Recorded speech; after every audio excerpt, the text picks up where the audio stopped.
Hi friends, ఈరోజు special మనకి ఎంతో ఇష్టమైన మామిడికాయ చేపల పులుసు. చింతపండు లేకుండా పచ్చి మామిడికాయతో ఎలా చేసుకోవాలో చూద్దాం.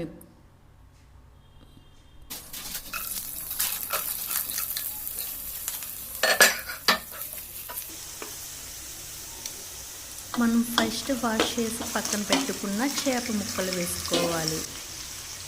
తర్వాత తగినంత ఉప్పు, అల్లం వెల్లుల్లి పేస్ట్,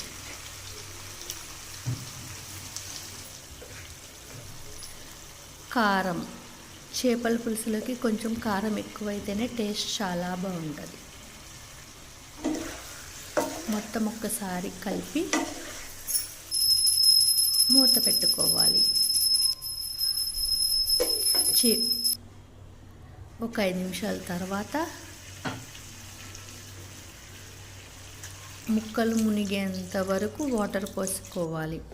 చేపల పులుసు ఎప్పుడు మీడియం టు హై ఫ్లేమ్లో పెట్టుకోవాలి. ఒక 15 నిమిషాల తర్వాత మనం ఫస్ట్ కట్ చేసి పక్కన పెట్టుకున్న పచ్చి మామిడికాయ ముక్కలు వేసుకోవాలి.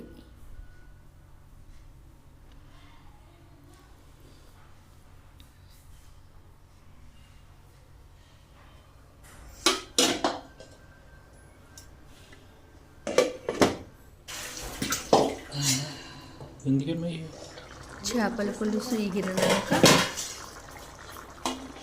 కొత్తిమీర, కరివేపాకు వేసుకుని ఒక 5 నిమిషాలు ఉంచాలి.